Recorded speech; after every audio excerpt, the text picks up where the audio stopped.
Unspoiled Network podcast. This is Spoil Me, covering what we do in the shadows. Season 4, Episode 8, Go Flip Yourself. In this episode, so it's all come to this. What looks like a really weird choice on the part of an HGTV show is discovered to be a very thorough, long-planned, elaborate plot. Welcome to Spoil Me.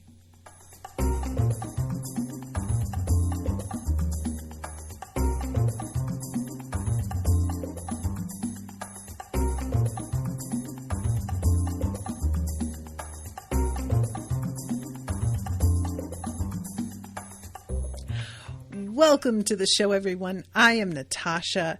Thank you very much to Max for commissioning this episode.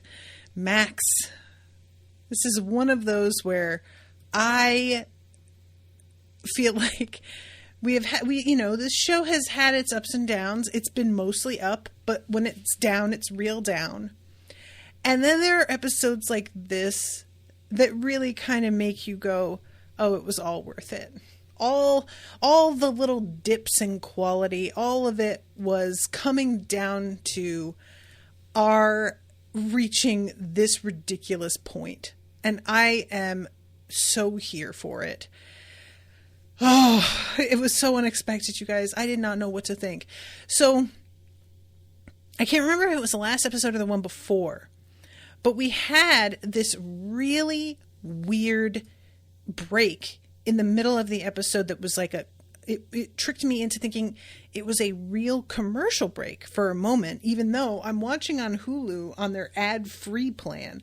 So I was like, well, what the fuck? And the only thing what I thought at the time was maybe I didn't fully sign in, because this happened to me on Funimation once. I started to watch One Piece and I was not logged in. So it started to play an ad and I was like very indignant because I was like, I pay for the ad-free plan. And then it turned out I had just started to play it and I wasn't logged in, and that was the default. So for a sec, that's what I thought it was. And then we come right back to the show. I realized like, oh, that's the fake show that Laszlo was watching. And I was really puzzled because it was like dropped in there like a regular commercial break, but there's no reference to it on either side of it. And it's the only time it's really mentioned in the whole episode. Like, it's not like the episode they talked about Go Flip Yourself and then they dropped in this fake ad all of a sudden. And I was like, oh, cute little reference. It was an episode where that show wasn't brought up at all. And then all of a sudden we're getting like a full-length ad. So this episode, oh my God, Martin's in the chat and he says, my dad actually called the twist completely as a joke. That's amazing. I love that so much. I mean, saying it as a joke, that's what the show is, right? Everything they're doing, it is as a joke. So I guess that makes sense. Your dad should be a writer. So I have Pippin in here, just FYI, who is recovering from his neutering. So once again, apologies for noise. But he's just sort of wandering around aimlessly here. The poor guy doesn't know what to do with himself. I gave him a topple to chew on, and he's just sort of looking at it. I don't know if he remembers that it's edible. He's drugged up. Bless his heart. But anyway, so we start off the show as if we're beginning an episode of Go Flip Yourself. So very abruptly, I'm like drawn into this HGTV style world where we're getting like the imagery of New York City and Staten Island specifically, with a whole voiceover introduction. The sun may have just set, but we're just getting started, which is fitting because we're in the city that never sleeps, although Toby here could use some help. And I am hoping that absolutely everybody who watches this has seen one of these shows before, because if you haven't, you aren't going to be able to fully appreciate how completely pitch perfect every aspect of this show is. It would have been completely 100% believable as a real show if you edited out all of our vampire friends and played this for me in, indeed, my dentist's waiting room or something. I wouldn't think twice about it. I would absolutely 1000% believe this is a genuine show. And I mean, even the name Go Flip Yourself is a pretty solid fucking name. Like, this is exactly the kind of name they would go with. And Martin says, my mom watches these home and garden shows all the time. My dad and I showed her this episode on April Fools this year. That's amazing. These shows, I'm just going to do a real quick aside about this because I love design. I am a real sucker for a good before and after. I am fascinated by the choices that people make in their homes and how different their taste can be to mine. And even when they make choices I wouldn't, sometimes the finished product, I'm like, oh yeah, that really works. Actually, I would never have put those together. But there are a couple of different columns that these shows fall under. And there's, of course, a sort of related one, which is House Hunters. And they have regular House Hunters. There's House Hunters International. There's House Hunters Tiny Houses, I think is the name of it. But Owen and I have a real soft spot for House Hunters in particular because everybody on those is such a goon. Even the people who aren't wind up looking like goons due to the editing. And the folks are working with these budgets that are beyond belief. It's been a kind of a meme lately to be he restores vintage pencil sharpeners and their budget is $2.5 million kind of thing. But these flipper shows, they always have these exact types of beats where they will start things off with their goofy little intro. They show you the space and then walk it through each of the people that the clients that they're dealing with, what they want. And there always has to be the hang-ups about whether or not they're going to go with the designs that they have been offered. And they make it into this big dramatic moment. And there is always a really big setback of some kind. And when I say really big, there's an asterisk after that. Sometimes it is a genuinely big setback. A person was intending to put in a basement. And they find out that they're on a full slab of bedrock that they can't, something that's causing a complete redesign of a whole area, or they're going to have to give up something that had been pretty important to them. And, it could be we plan the whole floor plan centered around removing this one wall. And we have just realized that this is a load bearing wall. So we can't take that one wall out, which means absolutely everything else has to be redesigned and rethought. But sometimes it's oh God, the wood around this window is really rotted. We're going to have to rebuild the wall the window's in. And that's going to add an extra $2,000 to the budget. And there's this fucking long, oh God, what are the clients going to say? Where they see the problem and the person in charge of all of the construction talks with another guy about the problem and they make a big deal about how much more it's going to cost. And then they call up the client and present them the problem. Real dramatic music, long wait, no cuts as the person hems and haws. And inevitably they're okay, yeah, just do it. I'll pay the extra. Because what the fuck else are they going to do? And it's always the same. They always have to put in something that feels like we're upping the stakes. And it's just very artificial, but it's effective. It really is. That's why it works. And Martin says, I actually find some of these fixing up your house shows morbidly interesting to a degree as a civil engineer. it's also funny to me to see people making certain issues so needlessly difficult. Yeah, they have to, like, even if there isn't an issue, I like to think that there's something that they knew already going in, but they decide to not tell the owner about, so that when it comes time, they can present that as this surprise problem. But probably, like, on inspection to begin with, they knew they were going to have to deal with this little hiccup, and they just saved it as a treat.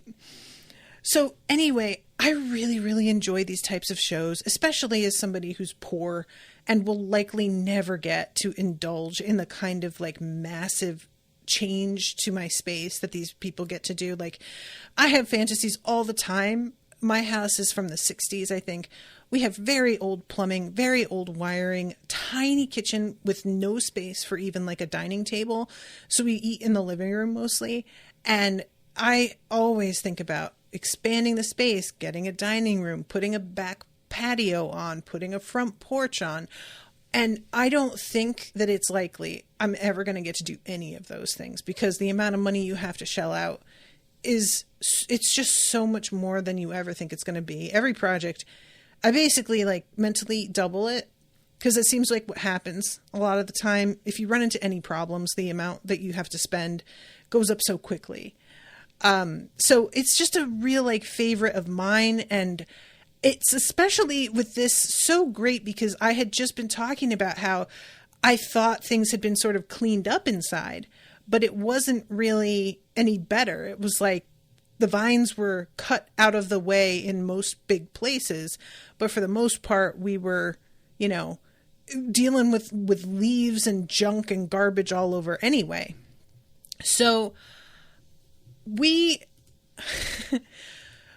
this starts, I got excited, genuinely, like regular ass excited, because I felt like, oh, we're going to get a weird makeover to this bizarre house. How is this going to go down? And of course, I'm thinking also about the fact that there's tons of bodies buried on the property, which we do get addressed pretty quickly when they find like a femur in the front yard. Oh man, Martin says, my family's house is from the 1920s. We still have both a coal chute and firewood depository in the basement. What does a firewood depository look like? What even is that? I've never heard of the coal chute. I know that one, but that's wild. Yeah, the thing about old houses, that's my personal gripe. The number one thing that's always tough is that there are like so many fewer electrical outlets. If you have a modern home, they know how many devices we all own, how many things run on electricity now, but they didn't know that when they first built these. So the outlets are just so few and far between, which results in everything having power strips attached, which is not exactly safe. But the number one thing for me that I really hate, nothing ever quite looks clean. When you have a new home, everything has very defined edges, and you know when stuff is clean because the white of the paint on the baseboards is bright white, and you can tell when it's dirty, and you wipe it and it's white again. If you live in an old home, the number of coats of paint on that baseboard, first of all, they paint right over, like, drips from old coats, or bits of dirt get like painted into it. So it's like all uneven and bumpy. And then like the dirt becomes like a patina on the paint itself. And as you wipe it down over time, it stops coming off. Like it's just part of the paint. So either you completely repaint it, or you just deal with how it looks. And if you do repaint it, a lot of the time, because of how many coats are already on there, there's not an easy way to wedge a shield under the baseboard. So you get paint on the floor as well. But because they already got paint on the floor before you, if you don't cover what they got on the floor, you can see the old paint dripped out from like underneath it, which makes it look old also. The only other way to do it is to like chip away at the old paint that's on the floor, which takes forever if it's been sitting there for like 40 years. Anyway, that's the thing that always fucking bums me out, is that like we can mop our floor and we can wipe down our baseboards and we can know our shit has just been cleaned and disinfected, and it barely looks any different than it did before. It's just so sad. Anyway, so these two dudes, these twins, I don't know who this actor is. He looks vaguely familiar and I can't put my finger on it, but and it's like, I'm assuming these are the same guy, but it might be two actors who are twins. I haven't looked into this at all, so I don't know. But guys, we get like so many of the effects as they go through. Like they zoom in on the house at one point and they do that thing where the light coming through the windows is brightened for a split second. The opening of the show, where they're talking about turning people's dream homes into a reality, and them like going back to back and folding their arms and looking into the camera, and the montage of people like lifting up their blindfolds and looking at the new houses, and all of the like slow-mo, like we're going to speed it up, but then we're going to slow it down kind of thing. It's all so unbelievably perfect. I couldn't, this was definitely, it feels like it's done with love. You know, it feels like this was all done by somebody who isn't like being a dick about like how stupid these shows are. This is somebody who's like, these shows are fun for a reason, and we're going to like represent exactly what the fuck they're like. So we get some like information about Staten Island, and they pass over like a neighborhood of all of these almost identical looking houses. And then the toughest challenge yet. And these two roll up. There's all these like dead animals on the front steps, which I don't remember. They walk in and immediately Nadja grabs one of the brothers and just starts to drink his blood. And I thought she was going to drink his blood and then mesmerize him. But no, she just kills him. She just kills him. And then the mesmerizing that happens a little bit later is her making sure that nobody notices that he has died. So this is Toby that she kills. And it's Bran that is the one they deal with for the rest of the episode before the big reveal of who he actually is. Simon the Devious. Martin says the Daltrey brothers are played by Randy and Jason Sklar, two brothers and comedians who previously used to do a comedy show on ESPN. Okay. Thank you, Martin. And like, again, the Property Brothers, for those who aren't the Property Brothers, that's a real show, and they are brothers who look, I don't know if they're actually twins. I think they were triplets, and there was a podcast that had a running joke about how like the third Property Brother was a mole man, and like just a sort of like shame of the family, and the two others that are good looking are the ones that are put forward, and they just pretend that the third triplet doesn't exist. I can't remember if they are triplets or not, I'll be honest, but I'm going with it off of that like bit that they do.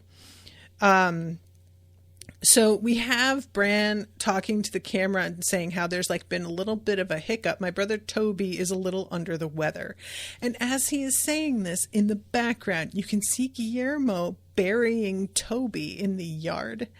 And it's just such a goofy, the mesmerizing that Nadja does. She's got like blood smeared around her mouth when she's doing it.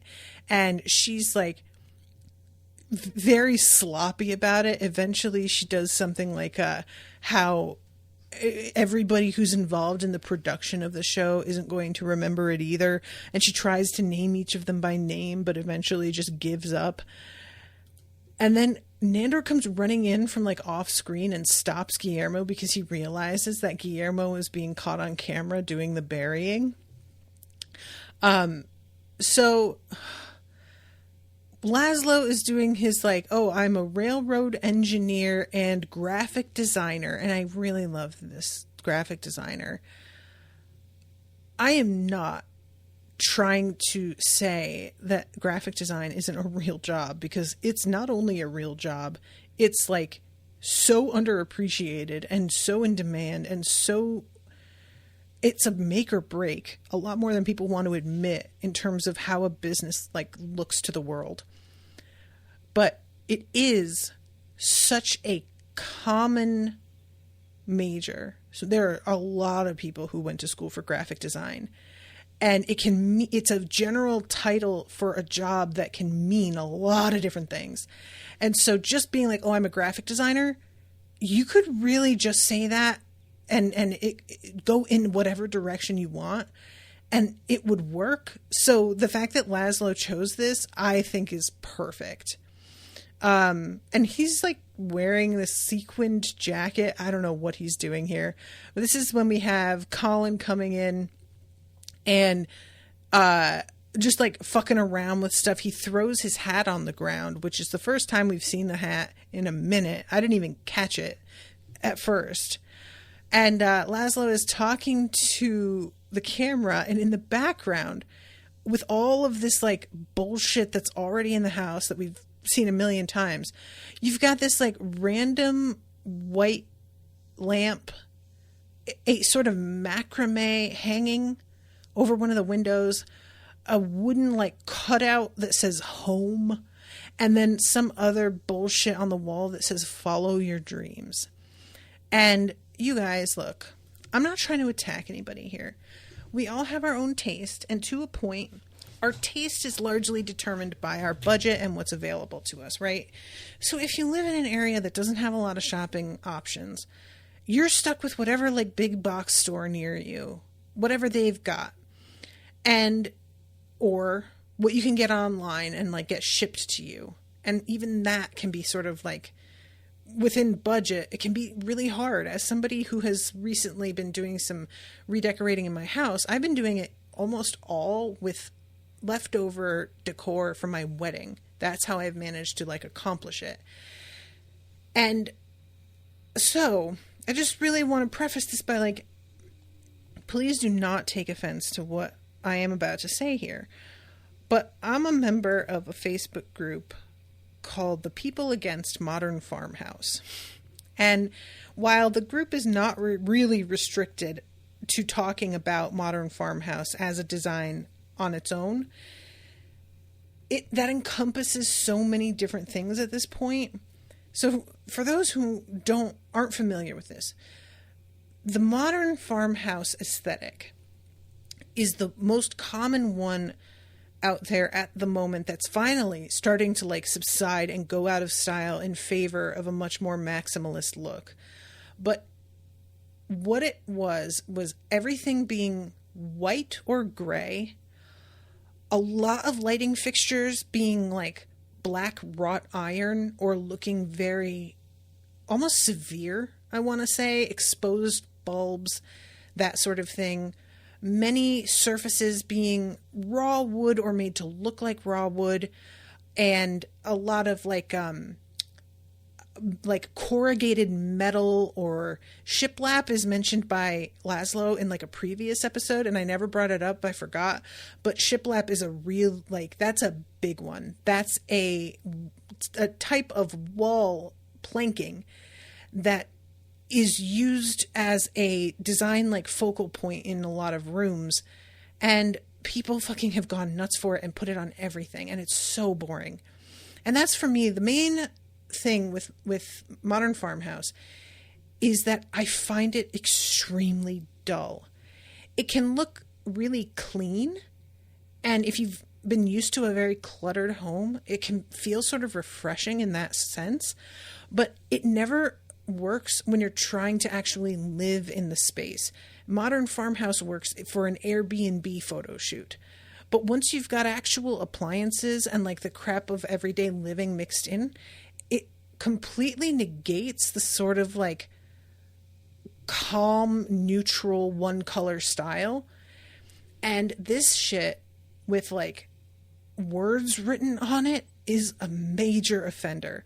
Things that say gather, live, laugh, love is the like major one that got made fun of for such a long time that you don't see live, laugh, love as much anymore, except for like really cheap shit. They seemed to like realize that everybody was mocking it and back away from it. So now it's a lot of like, they turned a corner for a little bit and went really hard with like hustle culture stuff and like, you know, boss babe. And I fell prey to that for like a few months and then started to be like, ooh, actually, I'm not loving the direction this is all heading. But yeah, writing words on things and having like just cutouts of words. I am somebody who wants like my decor in my space to mean something to me. I want it to be like, oh, this was a gift from so-and-so, or this used to belong to my grandmother, or I chose this color scheme because it's like matches such and such. And the thing for me about a lot of like the modern farmhouse look is that you're just literally picking random objects to go together on a shelf because they say family and in this kitchen we dance. Just shit like that, where it's like, oh, I'm pretending I'm quirky by buying something that has been mass produced 50,000 times. And it's turned into this wild, like, you can't buy shit without words on it anymore. Everything says something on it. Even fucking like, you know, insulated coffee mugs. They'll say something like, before everything, comma, coffee. You know, shit like that. Where it's like, what? I didn't even used to drink coffee, and I was trying to get a mug, and I couldn't fucking find one that didn't say coffee, and I don't want it. Anyway, I'm so sorry. This is just, I feel very passionately about design, which you could never tell by the state of my office behind me at this point. But if you've been around for a while, you know it wasn't always like this. This is just a recent development due to Depression and Puppies. Depression and Puppies is a really good like album name. So anyway, that comes up like a lot in this episode, is like all of that sort of insipid, completely devoid of personality decorating that people think is actually giving them personality. They're under this impression that by like stating how, oh, it's wine o'clock somewhere, you know, that is somehow making you look like you're playful and fun. And it's just not really doing anything except pointing out that you have a drinking problem. You know, there's a lot of the wine mom stuff isn't one that gets made fun of a lot in the group, because there are so many things where it's like, reasons I'm drinking my wine, and it's like a personalized wine glass that has the names of your children inscribed on it, and it's as good as saying I drink because my kids are annoying. And it's played to be like funny, but it's just kind of not. It just turns a corner where you're like, I get what you're trying to do, but what are you doing though? So I know I've said turns a corner a lot this episode. I'm highly aware of it. I'm so sorry. So Laszlo's talking about how he's hoping that Bran can help us embrace our space. And he says this house is all kinds of Frank Lloyd wrong. He's quoting one of the other episodes. We have an amazing bit here with Laszlo and, oh my God, I always forget her fucking name. I'm so sorry, guys. Marwa. They're newlyweds with a passion for cooking, and he's got this fucking cleaver and is just decimating these poor celeries, but without enough space in their cramped kitchen. And it's so good, you guys, because that kitchen is gigantic, but they have never had to use it. Like, I assume the only person who's ever set foot in there is Guillermo. We've never seen the kitchen, I don't recall, unless it's been like just for a moment. And Marwa's behind him, like purposely like bumping into him to really point out how cramped it is in here, even though he's got like 4 huge pillar candles on the center island as he's chopping these vegetables. I could never. Candles while I'm trying to do other stuff. There's no room for that on my fucking counters. Are you kidding me? And then they go to like the master bedroom and we see the bunk bed, which Nandor, I guess, isn't sleeping with Marwa. Like, I don't mean sleep. I think they're not having sex. It's unclear. But the fact that she's been in a bunk bed and she's in like an attic room separate from him because he's sleeping still in his little room with his coffin. So they're going to do something new with this room. And he says, it feels like we've been together forever. I would describe my style as French country meets shabby chic, which is a thing. Just a lot of people say that. That's a very common one. So the fact that they had him say that spoke to my heart. That's the spoof. Little jokes like that where you're like, oh my God, that's what fucking everybody says. I love it so much. This is Marwa chiming in, would describe my style as French country meets shabby chic. And we find out through the course of this episode that Nandor's wish to have Marwa like all of the things that he likes is not actually working out for him anymore. He is bored by it, frustrated by it, annoyed by it. And it is indeed, every time he says anything, she chimes in with, I agree with my husband. And it does feel like, well, what are we doing? What are we doing? You know? But what we get in this episode is pretty great because due to that, she has her own reasons for choosing some of the designs that she chooses. And the ongoing thing here is what Guillermo decides to do is he calls up like as if he is somebody from like the city planning commission. I don't even remember exactly how he frames this, but he basically gets puts Bran in the situation that he thinks he has to expand Guillermo's room. And it's great. Like, Guillermo has no living space and none of the changes that they're proposing to make here. I'm sorry, guys, if you can hear my dog. He's just like stuck with his little cone. But none of the changes have been to Guillermo's benefit at all.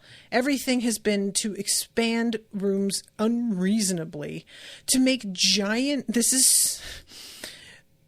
I'm just going to like talk about the way that they're like completely opening up the space, because the house as it is, I don't know if you would technically call this Victorian or what, but he's proposing we knock out all the walls and make an open concept first floor, which, here goes another thing. Open concept. That's all anybody can fucking talk about is open concept. Listen to me, okay? Open concept is a scam. It looks great when everything is neat and tidy. Everything is in its place, spick and span. That is literally the only time it looks good. And everybody always approaches it. Open concept is great for if you have kids. You can be in the kitchen cooking and you can see your kids in front of the television. Open concept is great for hosting because your people can be hanging out on the couch and you can be in the kitchen doing something and still conversing with them. No. Okay? No. Here's why. 1. If you have an open concept kitchen, that's an entire wall of cabinets and countertop and whatever that you no longer have. You've either gotten rid of it entirely so that there's no wall there at all, or you have like an island taking the place and you knock out the top row of cabinets, which is a very important section of cabinets so that you can see into the living room, or they come down part way so that you can see through out into the living room. But you know what this does? It makes it so that anytime your kitchen is not completely spick and span, from any point in the house, you can see that it's a mess. And that's the part nobody likes to talk about. That unless you are okay with there being like a kind of disaster area in your periphery every now and then, you're never getting away from that. And if your kitchen is delightful, but your living room is a mess, you can't be in your kitchen unaware of that, cut off from it. And also, if you're hosting, you can't be in your kitchen just getting things done, because there's going to be people coming over and talking to you, streaming in and out of this like galley sort of space. And if you've got children, oh my God, are you kidding me? You can't just like go in and do the thing and come out while they're playing TV. They're in the mix with you. They're involved with you. And you can't have your own little TV while you're watching a thing or whatever. It's all jumbled up together in a way that everybody acts like is this great idea, and it's not. It's a bad plan, and there's a reason that different rooms have been sectioned off from each other historically, because they serve different functions and are meant to be divided from one another so that you can have distinctive decorating styles in each one, so that you can have spaces where certain people are not able to go, or that it feels like it's sort of out of bounds unless you ask. Like, that's the reason. And so this open concept thing has always been something for me that has like been touted and taken up by so many folks that any house you go and look at nowadays, it's all done that way. And I hate it. I want a separate dining room. I don't just want the kitchen to flow into a space where you could put a dining table if you wanted. I want a wall and a door for a dining room, so that I can put furniture in there and make an area that is distinct. And it just makes me crazy. I'm so sorry, you guys. I know nobody fucking cares, but this is what this episode's about, so I'm just doing it, okay? And he talks about bringing in lots of natural light, which Guillermo is the only one who seems to see that that's probably not a great idea. And then we go to the master bedroom, but we could make it his and hers mega closet with custom shelves for Nadja's shoes and her doll, and a dedicated wall with hat racks for all of Laszlo's dope hats. And all of this, again, like, Laszlo is 100% on board. Nandor is pretty much on board. The attic, they're like talking about making it into a master suite / love nest, but Nandor is not super excited about it. So he presents, what about if we made it into a man cave? And the man cave is just like a bar. We've got a popcorn machine and like it looks like a, what do you call it? I want to say ping pong. It's not. You know what I'm talking about, where you like pull the lever and it flings the ball upward and makes it go rolling around. A couch and television. And when Nandor's like, what's a man cave? A man cave is where you do your man stuff. And he gets very excited because no women are allowed. It's his space, which he is very, very into. Martin says, I wonder if the natural light windows were Simon trying to stealthily kill the vampires. I think if it were, he would have actually done it. But he doesn't make any changes to the house except for in those like 2 areas. So if it were, he could have gone through with it, and he just doesn't do it, even though they seem to be like on board with it.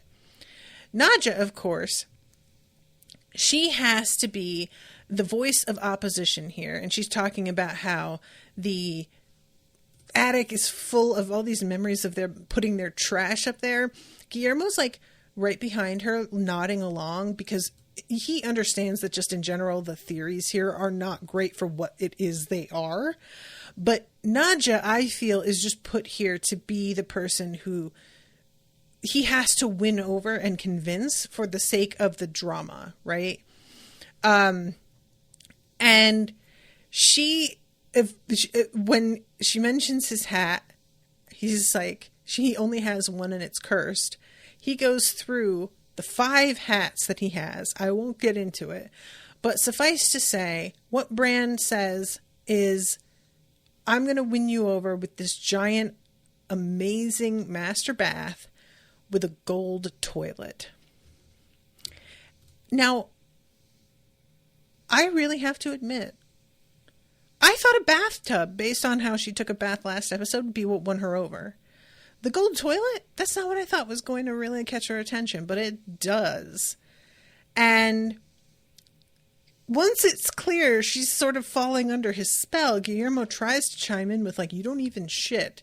And she's like, I will if I want to. And he backs away and realizes that it's just him all by himself in the midst of this.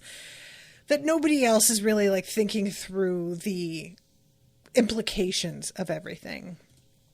And then we... I'm so sorry, guys. There's just there's a moment where they're talking about laying down sod that they're going to be digging up the yard. And once again, not a soul here is thinking through the fact that there's like 1 million bodies out there. So let's see. This gang keeps pretty unusual hours working for the railroad and owning the nightclub. So we're going to pull some all-nighters here. You betcha. And we get Colin busting through a wall. I was so glad that he gets a chance to do that. Eventually you get Guillermo joining in with like a sledgehammer.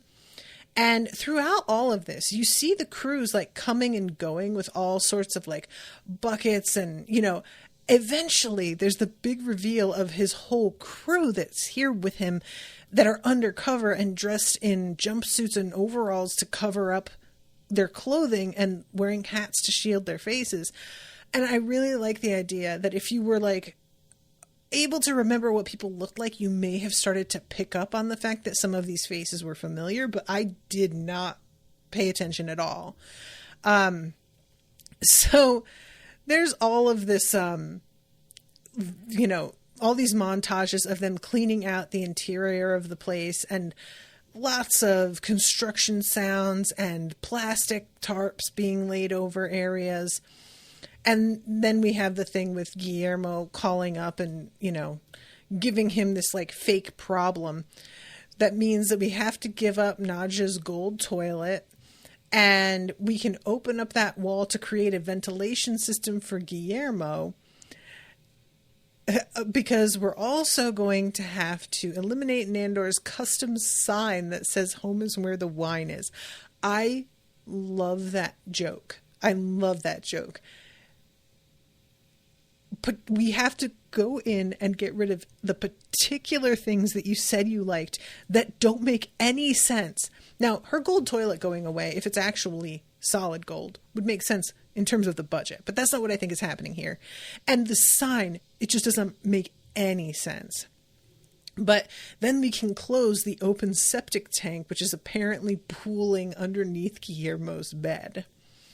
And I really love how, as they're saying this, it says, finally, even grouchy Guillermo was like on board. The voiceovers, so that it feels like an actual episode here and there, mixed in with just the regular show vibe. It's very fun, and it always like caught me off guard a little bit. So first we go into the man cave room. This is the big reveal of what used to be the attic and what it looks like now. I just really want to say this is so incredibly dull. The only thing of any real interest are the painter's tape blue triangles on the back wall, which are fun looking, but are the kind of thing that like, it looks like they've done more than they have. That's a really, really easy project actually to pull off. And it's not, when you look at the substance of everything, all they've done is put drywall over rafters and beams, and it completely robs the place of any personality of any kind. And the bar is like this weird mix of it's a bar with like 2 seats that are actually saddles, but then next to it is just sitting like a random beanbag chair. And then we've got the pinball machine. That's the word that I was trying to remember, the pinball machine. And there's just some very insipid art I love when he points out like the tiny plant, and there's the letter N, $36, decorative balls, $11, like pointing out the price of these things that are just so nothing.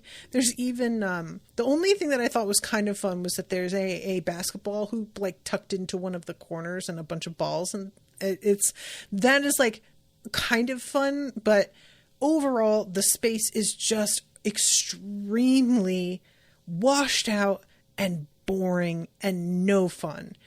And he talks like excitedly about how the colors in the carpet, which the colors are black and white of the carpet, like it's nothing.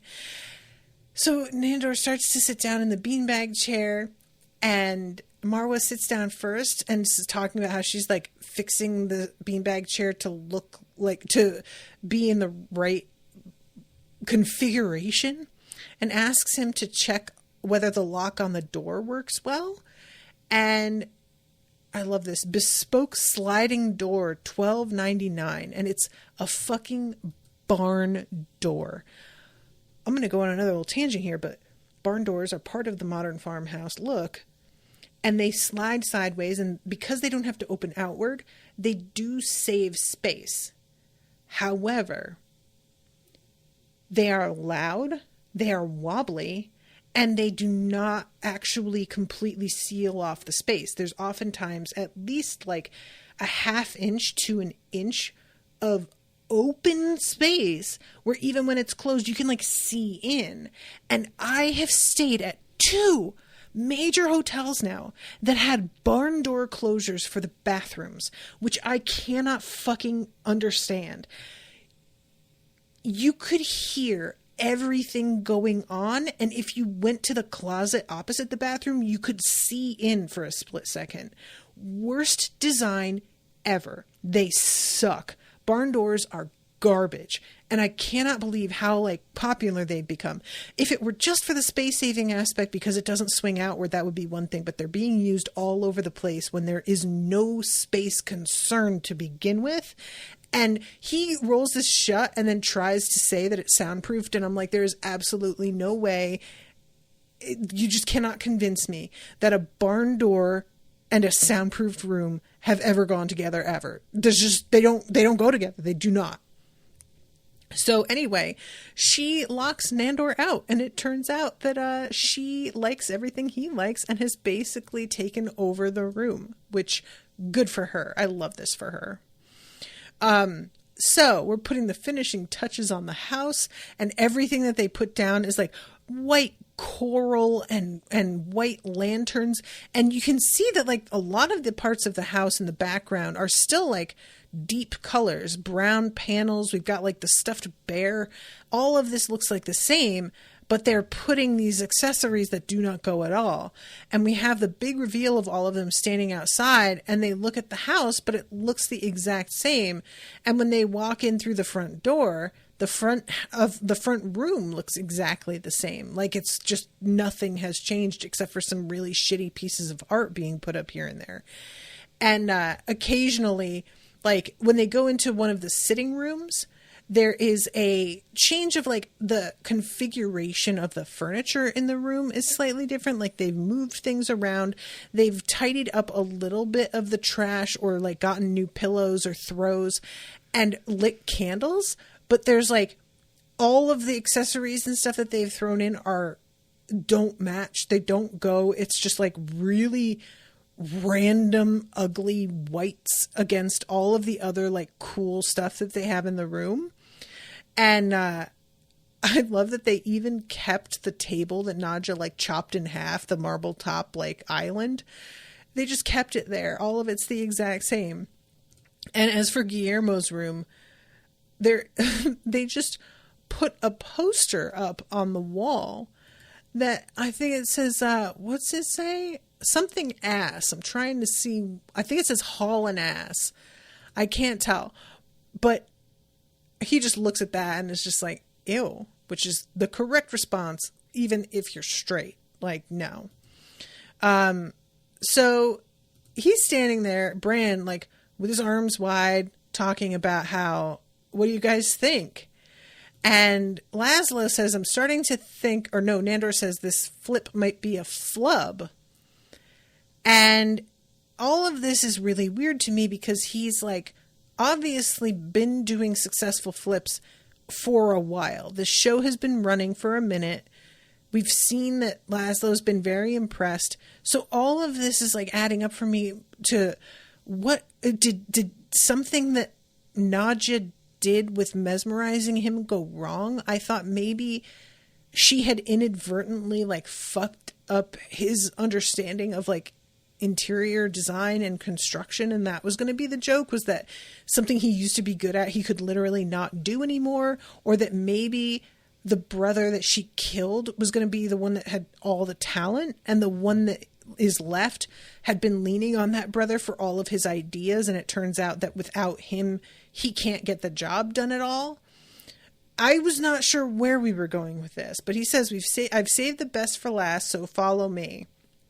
So he walks through underneath a fucking sign that's hanging above the hallway that just says love. And he opens the doors to an indeed brand new walk-in closet. Now, this is what he had said they were going to get. And again, it does not match anything else. It's bright white. The lighting is so high voltage. Like, everything about this space is extremely, what's the word I want? It feels harsh.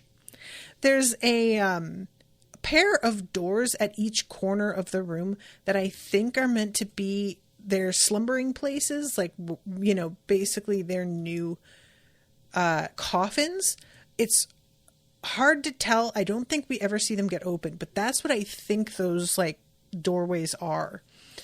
There's a huge chandelier hanging from the middle of the room over a poof that is sitting on a zebra print rug.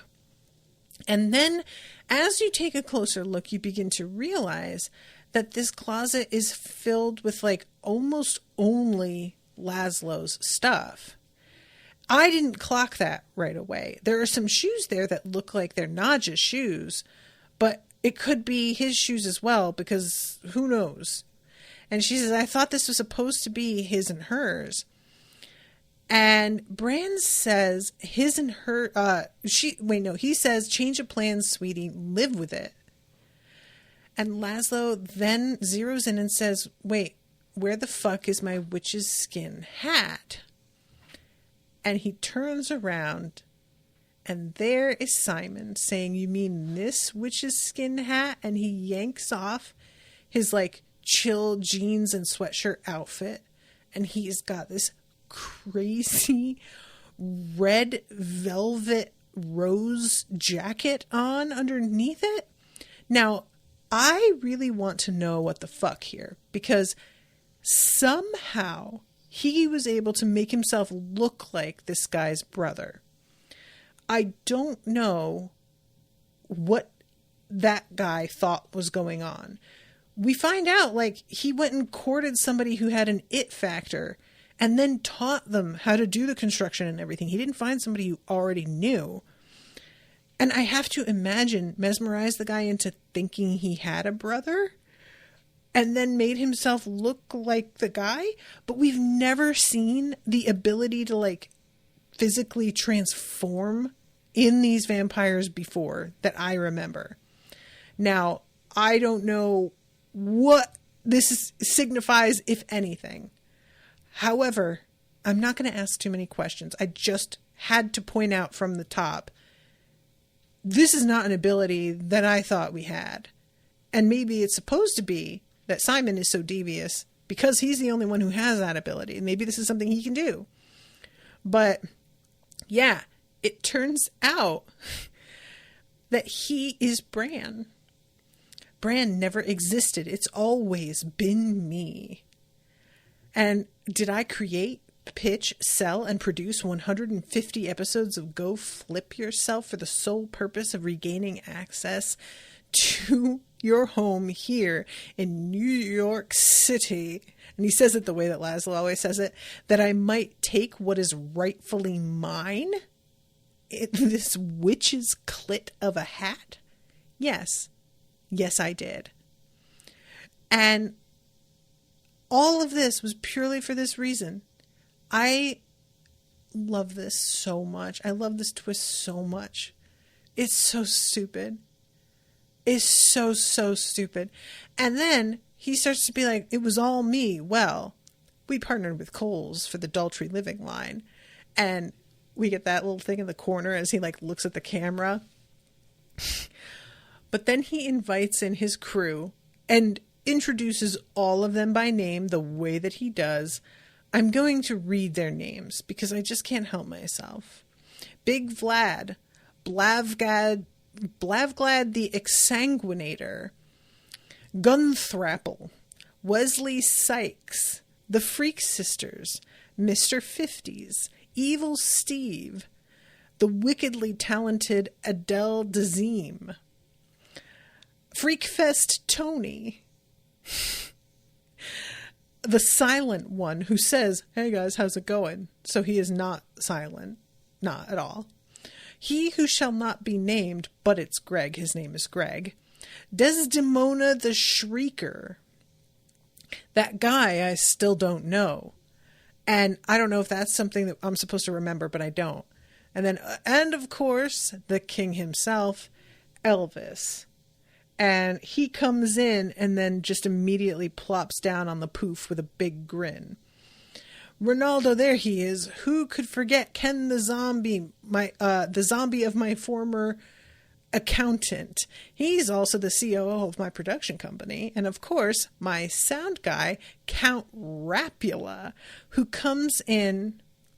Hey, I arose from my tomb with 3 laughs and a boom, and when you think you're alone, I'm in your home getting room tone.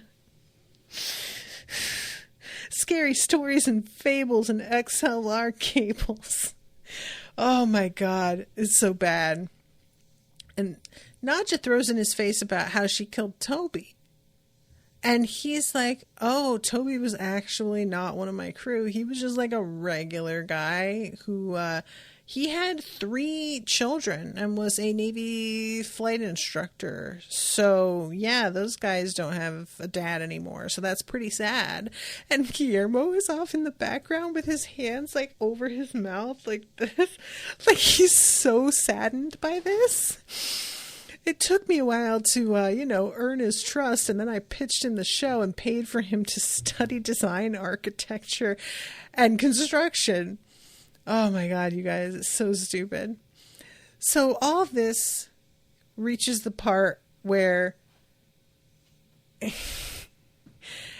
they have finished with their big reveal, and he is so satisfied with himself. He has all of his crew take off and turn into bats and fly out the windows, completely shattering the glass. He himself turns into a bat and immediately hits the wall because, reminder, the hat is indeed cursed, which neither him nor Laszlo want to admit. And he leaves, but we do find out that they have to finish filming some button footage, and if they do, they'll get a $1,200 payout for the episode itself. And then we have a small scene after the credits about him wearing the fucking hat and joining a couple as he does a reveal on their new stove, and the entire house exploding. It's so stupid, you guys. It's so dumb. I really, really like this. This was a very, very good twist. It was very satisfying. I like the idea, especially now, that there's 2 rooms in this house that are just very normal looking. And then the rest of the house still looks the way that it looks. Why bother with any of it, But I enjoy that he did it in just a couple spots just to throw a fucking wrench in shit and make it weird. Martin says, I also love how Guillermo is literally trying to piece out Simon's logic in the midst of his speech. Yeah, just being like, why didn't you just find somebody who already knew how to do all this stuff? It's very good, you guys. I love this. So yeah, that's how the episode ends, is with this massive fucking explosion. And it's exactly what I could have wanted. I have to assume that Simon is still alive, but who knows? Maybe he died. Maybe this killed him finally.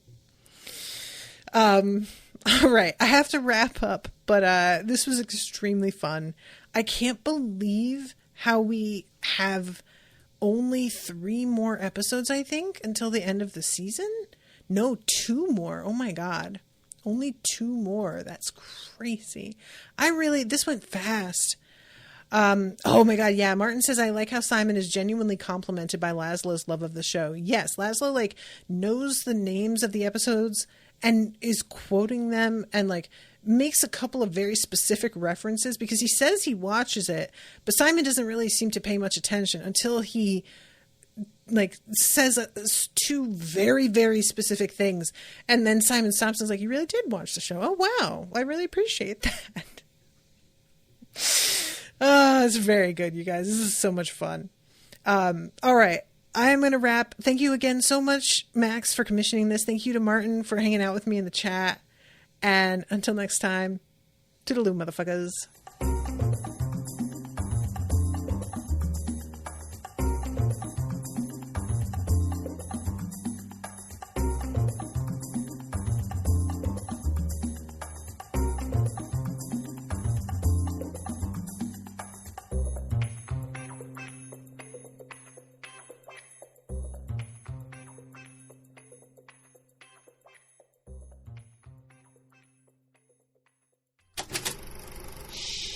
That was an Unspoiled Network podcast.